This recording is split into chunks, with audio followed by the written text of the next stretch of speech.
նախ սխալ մեջ բերեցիք մեր ասածը, մենք ոչ թե ասում ենք, որ գան, եթե գան ցանկացած այլ ուժեր կլինի երաշխավորված պատերազմ, այլ մենք ասում ենք, եթե գան իշխանության հայտնի այն ուժերը, գլխավորապես գալու իշխանության կառուցում։ Չէ, դե նկատի ունեմ հետեւաբար ոչ թե հիպոթետիկ, եթե այլ ուժեր գան, այլ կոնկրետ հայտնի է, եթե հայտնի է որ քաղաքական ուժերն ձեր հիմնական մրցակիցները ովքեր են հավակնում հիմա Հայաստանում ստանձնել իշխանություն։ Եվ դրանք այդ հիմնական ուժերը 3 օլիգարխների ուժերն են։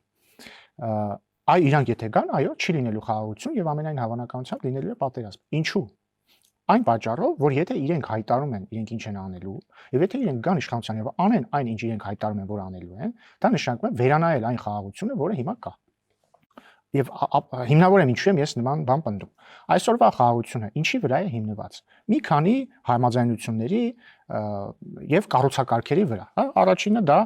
եւ ֆունդամենտալը Հայաստանի եւ Ադրբեջանի փոխադարձ ճանաչումն է միմյանց տարածքային ամբողջականությունների Ալմա-Աթայի հռչակագրի հիման վրա։ Եթե նկատել եք մեր ընդդիմադիր ուժերի մեծ մասը եւ գլխավոր, հա, ուժերը սրա հետ համաձայն չեն։ Նրանք կամ ասում են Ալմա-Աթայի հռչակագիրը չի հստակեցնում, թե որոնք են սահմանները, իդեպ սխալ են ասում, կամ ասում են ինչպես Քոչարյանը, որ օրինակ եթե 29743 քառակուսի կիլոմետրի մեջ ես պարփակվում, քեզ ոչ ոք որպես գործոն չի ընդունի, կամ ասում են, որ չգիտեմ, Արարատը եւ Դադիվանքը մերն է, այսինքն ինչ նշանակում դա ասել, դա նշանակում է չճանաչել սեփական երկրի տարածքային ամբողջականությունը։ Իհարկե իրենք դա գուցե ասում են, որովհետեւ կարծում են, որ Հայաստանը ավելի մեծ պետք է լինի, բայց չգիտեմ գիտակցում են թե չեն գիտակցում, բայց դա նաեւ նշանակում է, որ տեսականորեն կարող է ավելի փոքր լինել, եթե իրենք դա չեն ճանաչում։ Սա առաջին ֆունդամենտալ կառուցակարգը, որի վրա հիմնված է այսօրվա խաղաղությունը։ Իդեպ այն խաղաղությունը, որի շնորհիվ արդեն 2 տարուց ավել է մեր սահմանին որևէ զոհ չի եղել, 0 զոհ։ Հաջորդը սահմանազատման գործընթացն է։ Կա կանոնակարգ Հայաստանի եւ Ադրբեջանի միջև սահմանազատման հանձնաժողովների, որը այդ թվում հաստատվել է մեր ազգային ժողովի կողմից։ Մեր ազգային ժողովը երբ որ այն հաստատում ենք, կրկին հիմնված Ալմա-Աթայի հռչակագրի վրա։ Անդիմությունը դեմ քվեարկեց դրան, կողմ չքվեարկեց ամենայն դեպս, կարող ձեռնպահ եղել, լավ չեմ հիշում, բայց կողմ չեն քվեարկել։ Եվ նաեւ կրկին ընդդիմադիր ուժերը նշում են, որ օրինակ դելիմիտացիայի հիմք պետք է լինի ոչ թե Ալմա-Աթայի հռչակագիրը, այլ ինչ որ այլ սկզբունքներ, այդ թվում դեմոգրաֆիական սկզբունքը, թե ինչա նշանակում հայտնի չի դա։ Սա երկրորդ կառուցակարգն է, ելի մերժում են։ Հաջորդը տարածաշրջանային ապաշրջափակման մասին պայմանավորվածությունը Վաշինգտոնի հռչակագրով նախատեսված այդ թվում TRIP-ի իրագործումը։ Իրանք ինչ են ասում։ Թվում է թե չեն ուզում ասել դե որ գալու ենք չանենք TRIP-ը, բայց այնպեսի բան են ասում, նշանակում է չանել, չիրագործել TRIP-ը, չունենալ բաց սահմաններ, որտեղ ասում են դե մենք կողմ ենք TRIP-ին, բայց TRIP-ի մեջ պետք է ներառել նոր ուժերի։ Այդ դա նույնն է, որ ասել դե չի լինի TRIP-ը։ Ոնց որ ես պարոն Ղազարյան ձեր հետ պայմանավորվում եմ, որ վաղը մենք երկուսով գնալու ենք սուրճ խմելու, բայց այդ սուրճ խմելուց 10 րոպե առաջ զանգեմ, ասեմ, բայց մեր հետ են լինելու նաև, չգիտեմ, Գեղամը, մյուս Գեղամը, ընկեր Արծվիկը, պարոն Ծառուկյանը, ռուսաստանցի օլիգարխը եւ մեկ կին ատամնատեխնիկ։ Համաձայն եք, դա կարող է էլի ասեմ, դե սա պայմանավորվածության խախտում չի, մենք համաձայնվել ենք, որ սուրճ ենք խմելու, բայց կհամաձայնեք, որ դժվար դուք համաձայնվեք, հատկապես կին ատամնատեխնիկի։ Ես կհամաձայնվեմ, վատ շրջապատ չի։ Հա, լավ, բայց ես չեմ կարծում, որ մյուս երկրները այդպես կվարվեն։ Այսինքն այս սրանել են իրանք դեմ, սա են ուզում վերանայել։ Հաջորդը խաղաղության պայմանագիրը։ Նախաստորագրված խաղաղության պայմանագիր։ Կրկին թվում է թե ընդդիմադիր ուժերը կամ ոչ բոլոր ընդդիմադիր ուժերն են, որ ասում են չէ, սա չենք ստորագրելու, բայց նույնիսկ նրանք, ովքեր չեն բացառում ստորագրել, ինչ են ասում են պետք է նոր երաշխավորներ։ Ինչ է դա նշանակում։ Դա կրկին նշանակում է ասել, որ իրանք պատրաստվում են վերաբանակցել խաղաղության պայմանագրի տեքստը, որտեղ խաղաղության պայմանագրի տեքստը համաձայնեցվել է երկկողմ ֆորմատով, դրա մեջ երաշխավորների մասին բան գրած չէ, եւ եթե իրենք ուզում են ներգրավել նոր երաշխավորներ, ինչը ես չեմ համարում ռեալիստական, դա նշանակում է վերաբանակցել տեքստը խաղաղության պայմանագրի։ Այդպես որովհետեւ նրանք ասում են տեքստը թող մնա, բայց դե դա չեղավ էլի։ Սա երաշխավոր չունի։ Պարոն Ղազարյան, բերում էր Պաղեստին, Իսրայել եւ Կիպրոսի։ Պարոն Ղազարյան, կրկին պատկերացրեք եւ ես եւ դու նստել մի օր իրար հետ մի հատ տեքստ ենք համաձայնեցրել, չէ, համաձայնեցրել, վերջացրել ենք։ Մեկ էլ ես ասում, բայց կներես, ես այս տեքստը այդքան էլ այն չի, էլի, կամ ոչ թե տեքստը այն չի, ես ասեմ, կներեք, պարոն Ղազարյան, բայց ես սա չեմ ստորագրելու, մի 5 հոգին, կրկին պետք է այն մյուսներին կանչենք, այդ թվում կին ատամնատեխնիկին, ինքը պետք է երաշխավոր կանխի։ Բայց երբ որ մենք այս տեքստը համաձայնեցնում էինք, մենք երկկողմ էինք դանում եւ ընկալում ունեինք, որ երկկողմ խաղաղության պայմանագիր է սա։ Այսինքն, երբ որ դու բոլոր կառուցակարգերի բոլոր կետերը վիճարկում ես, բոլոր կետերը, դա նշանակում է ընդհանրապես մի բան, ասել, որ ես համաձայն չեմ այս խաղաղությանը։ Դու կարող ես ասել, հա, ով չի դեմ խաղաղությանը, բոլորն էլ կողմ են խաղաղության, բայց փաստ է, որ ընդդիմադիր ուժերը, 3 օլիգարխների ուժերը, բոլորը հայտարարում են, որ իրենք վիճարկում են այս խաղաղության ճարտարապետության բոլոր մասնիկները, եւ տարածքային ամբողջականության ճանաչումը, եւ ապաշրջափակման օրակարգը, եւ սահմանազատման օրակարգը, եւ խաղաղության պայմանագրի ստորագրումը բոլոր կետերով վիճարկում են։ Վիճարկել սա, վերաբանակցել սա, վերաբացել ես ամեն ինչը, նշանակում է մեկ բան, բացել պատերազմի դուռը, որտեղ եթե դու ասում ես, այս խաղաղությունը ինձ ձեռ չի տալիս, վերջ այդ կետից սկսած այդ խաղաղությունն էլ չկա։ Պարոն Ռոբինյան, տեսեք։ Այլ բաներ են ասում։ Նրանք ասում են, որ երաշխավոր պետք է, որպեսզի խաղաղությունը դառնա ինստիտուցիոնալ։ Բայց Ոչ թե կներեք, ոչ թե կախված լինի Փաշինյանից եւ Ալիևից, որ դուք երկուսով պայմանավորվել եք։ Հիմա ասում են, ինչ եք առաջարկում։ Դուք ասում եք, եթե չլինի Փաշինյանը, խաղաղություն չի լինի, այսինքն պետք է Փաշինյանը հավերժ ընտրվի,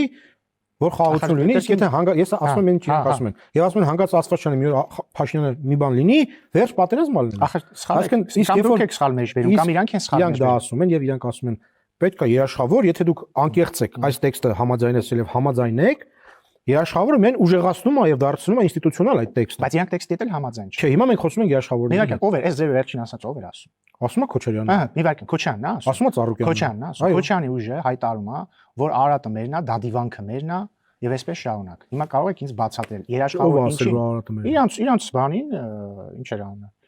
Իրենց համաժողովին էս վերջես իրենց падգամավորներից մեկը հայտարարեց, որ Դադիվանքը մերն է, Արարատը մերն է։ Երաշխավոր ինչին, եթե իրանք համաձայն չեն կառուցակարգին, հասկանում եք։ Իրանք 29743-ին համաձայն չեն։ Նո, պարոն Ռոբինյան, այդ падգամավորը հետ այնտեղ Քոչարյանն ասում։ Քոչարյանն էլ ասել 29743-ի մեջ ապարփակվել է սխալ է, որովհետև այդ ժամանակ մեզ որպես գործոն չեն ընդունել։ Բայց նրանք ասում են նաև, որ խաղաղությունը պետք է լինի երաշխավորված։ Ես էլ ասում եմ, որ չլինի մարկանցից կախված։ Լավ, հեսա երաշխավորվածությանը կվերադառնանք։ Նախ կրկին դուք էլի սխալ մեջ բերեցիք, կամ իրանք են սխալ հասկացել, կամ սխալ են ասում։ Մենք չենք ասում, որ կլինի Նիկոլ Փաշինյանը կլինի խաղաղություն, չի լինի խաղաղություն։ Չէ, մի վայրկյան։ Մենք ասում ենք հետեւյալը. խաղաղության կամ պատերազմի երկընտրանքը կախված է հետեւյալից։ Հիմա կամ հունիսի 7-ին սեղանին լինելու է երկու առաջարկ մեր ժողովրդի առաջ դրած։ Այդ առաջարկներից մեկը հետեւյալն է։ Իշխանության առաջարկը, քաղաքացիական պայմանագրի առաջարկը։ Առաջարկը հետեւյալն է. օգոստոսի 8-ի հռչակագրով հաստատված է խաղաղություն։ Օգոստոսի 8-ի հռչակագրով Հայաստանն ու Ադրբեջանը անիրբայորեն ճանաչել են միմյանց տարածքային ամբողջականությունը, պայմանավորվել են ապաշրջափակման սկզբունքների շուրջ, որոնք լիովին մեծ ձեռնտու են, եւ կա այս կառուցակարգը։ Քաղաքացիական պայմանագիրը առաջարկում է չհրաժարվել սրանից։ Ուշադրություն, չհրաժարվել սրանից, նոր բան անել պետք չի։ Ընդհանրապես պետք է չհրաժարվել սրանից եւ շարունակել ունենալ այն խաղաղությունը, որ մենք արդեն ունենք։ Շարունակել ունենալ մի իրավիճակ, երբ որ մեր սահմաններին հակառակորդի կրակոցից արդեն 2 տարի 1 ամիս 0 զոհ ենք ունեցել, 0 զոհ։ Սա առաջարկ համարը 1։ Չհրաժարվել ի՞նչ է նշանակում։ Չասել, որ գիտեք ինչ կա, մենք համաձայն չենք 29743-ին, չասել, որ մենք Ալմատայի հռչակագիրը չենք ճանաչում, չասել, որ Արարատը մերն է, Դադիվանքը մերն է եւ այսպես շարունակ։ Այսինքն չունենալ տարածքային պահանջներ, մեր միջազգայինորեն ճանաչված տարածքներից դուրս։ Եվ կա ընդդիմադիր առաջարկը, որն է ընդդիմադիր առաջարկը, ընդ որում եթե ուշադրություն դարձնեք, 3 օլիգարխների ուժերի առաջարկները միմյանցից չեն տարբերվում, որ ես ասեմ 3-ն էլ ասում են երաշխավոր։ Չէ, մի վայրկյան։ 3 բոլոր ընդդիմադիր ուժերը ինչ են ասում։ Իրանք համաձայն չեն Ադրբեջանի եւ Հայաստանի միջեւ միմյանց տարածքային ամբողջականությունը անիրբայորեն ճանաչելու հետ, որովհետեւ կրկնում եմ, բառացիորեն մի քանի օր առաջ իրանք հայտարարում են, որ Արարատը մերն է, Դադիվանքը մերն է։ Նույնիսկ ինչ Հայաստանի եւ Ադրբեջանի, Հայաստանի եւ Թուրքիայի միջեւ տարածքային ամբողջականության ճանաչման իրանք համաձայն չեն, հասկանում եք։ Հաջորդը, իրանք համաձայն չեն թրիփի իրագործմանը, ինչպես դա մենք պայմանավորվել ենք։ Իրանք ասում են չէ։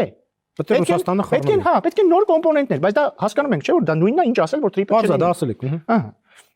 Հաջորդը, իրենք համաձայն չեն խաղաղության պայմանագրի ներկայիս տրամաբանության մեջ ստորագրմանը, որտեղ իրենք ասում են նոր երաշխավորներ պետք բերել։ Դա նույնն է, ինչ ասել, մենք պետք է վերաբնակցենք։ Հաջորդը, նրանք բացատրում են, ասում են, այս պարագայում այդ խաղաղությունը կախված է Ալիևի քմահաճույքից, եւ դա ինստիտուցիոնալ չի, չպետք է։ Այ երբ որ լինեն երաշխավորներ, Պարոն Ղազարյան, եկեք լավ էս ծեծված բաներից չխոսանք, էլի։ Հիմա իհարկե Միսկի խմբի համանախագահները երաշխավոր էին։ Ինչի։ Խաղաղության։ Տեսանք։ Չէ, հարց եմ տալիս, երաշխավոր էին։ Չէ։ Ոնց չէ։ Երաշխավոր էին։ Հա, իհարկե մանդատով գործող Միսկի խումբ էր, որի համանախագահներն էին աշխարհի 3 ամենահզոր միջուկային տերությունները։ Ոնց աշխատեց այդ երաշխավորությունը։ Հաջորդը նոյեմբերի 9-ի կառուցակարգի երաշխավորն ով էր։ Ռուսաստանը։ Երաշխավոր էր, չէ՞։ Բառից բուն իմաստով երաշխավոր էր, չէ՞։ Ոնց ավարտվեց այդ երաշխավորությունը։ Հաջորդը Ուկրաինայի շուրջ, երբ որ Ուկրաինան անկախացավ, ստորագրվեց այսպես կոչված Բուդապեշտի հուշագիրը, ըստ որի Ուկրաինան իր միջուկային արսենալը Ռուսաստանին երաշխավոր ոչ միայն Ռուսաստանը, ԱՄՆ-ն, Մեծ Բրիտանիան եւ եւս մեկ երկիր էր, բայց հաստատ այս երեքը կային։ Բոլորը երաշխավորեցին Ուկրաինայի տարածքային ամբողջականություն։ Ինչ եղավ հետո բոլորս տեսանք։ Հետևաբար, այս, չգիտեմ, ռոմանտիկ հայտարարությունները թող իրանց բային։ Իսկ իրականությունը հետեւյալն է։ Իրանք նախ երբ որ ասում են երաշխավորներ, իրանք նկատի չունեն երաշխավորներ։ Իրանք նկատի ունեն մեկ կոնկրետ երաշխավոր։ Չէ, մարդիկ ասում են երաշխավորներ։ Թե եկեք մեզ չխափեն, ես գիտեմ, դուք գիտեք, բոլորը դա գիտեն։ Իրենք նկատի ունեն կոնկրետ երաշխավոր, այն նույն երաշխավորը, որի օրոք Ղարաբաղում տեղի է ունեցել էթնիկ զտում։ Եկեք մեզ չխափենք։ Եվ հետեւաբար, վերադառնալով իմ ասացին, մենք հիմա ունենք խաղաղություն, սա փաստ է, անհերքելի փաստ է, որովհետև եթե մեկը ասի սա խաղաղություն չի, ես կասեմ ցույց տուր ինձ դագաղները, որոնք գալիս են հենց հիմա սահմաններից։ Կամ եթե մեկը ասի սա խաղաղություն չի, կասեմ ցույց տուր ինձ ձայնագրությունը հնչող կրակոցների եւ չի կարող նա ինձ ցույց տալ այդ ձայնագրությունները։ Եվ այս խաղաղությունը պետք է պահել։ Հիմա այս սցենարում, երբ որ այս ուժերը գալիս են իշխանության, եւ եթե իրենք չեն խափում եւ իրոք անելու են այն, ինչ իրենք հայտարարում են, որ անելու են, այն է վիճարկել Ադրբեջանի եւ Հայաստանի տարածքային ամբողջականության փոխադարձ ճանաչումը, վիճարկել ապաշրջափակման պայմանավորվածությունը, վիճարկել խաղաղության պայմանագիրը իր ամբողջության մեջ, այսինքն ուզենալ այդ ամեն ինչը վերաբանակցել, սա նշանակում է մեկ բան՝ հրաժարում այս խաղաղությունից։ Եւ եթե ներողություն, բայց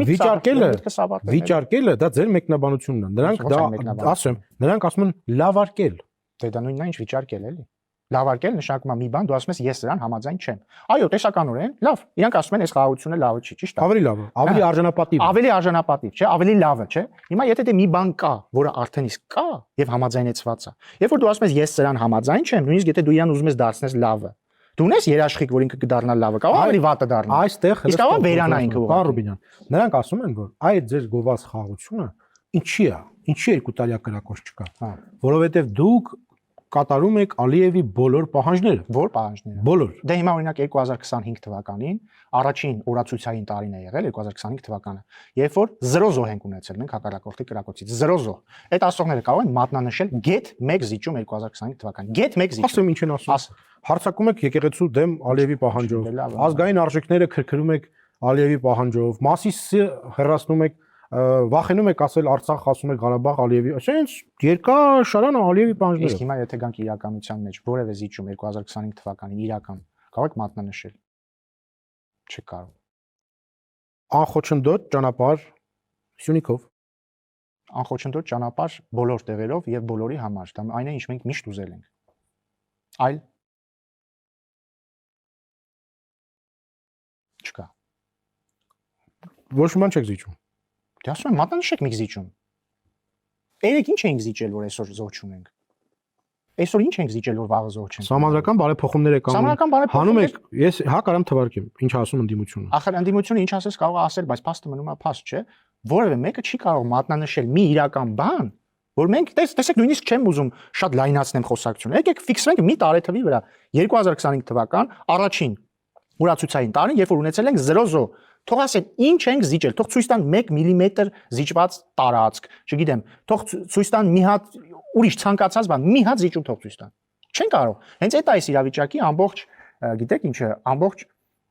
տրագիզմը, եթե կուզեք, որովհետև վերջապես մենք հասել ենք մի իրավիճակի, երբ որ հանուն խաղաղության որևէ բան զիջելու կարիք չկա, պետքա պարզապես տեր կանգնել են խաղաղությանը, որ արդեն իսկ ունենք այս խաղաղությունը, հիմա այս պահից սկսած, ինքը ծրի խաղաղություն է։ Ընդամենը պետքա չվերացնել այդ խաղաղությունը։ Բայց մեր հարգարժան ընդդիմադիր ուժերը ինչ են ուզում անեն։ Ուզում են գալ իշխանության, որպեսզի հրաժարվեն այս խաղաղությունից։ Եվ որ ես սա ասում եմ, ես ուղղակի սա չեմ ասում, հասկանում եք, ես հիմնվում եմ եւ մենք հիմնվում ենք իրանց հայտարարությունների վրա, որովհետեւ անհնար է միաժամանակ ասել Արարատը եւ Դադիվանքը մերն են, բայց նույն նախադասությունը ասելուց հետո ասել դե գիտեք ինչ կա, մենք հարևանների հետ պետք է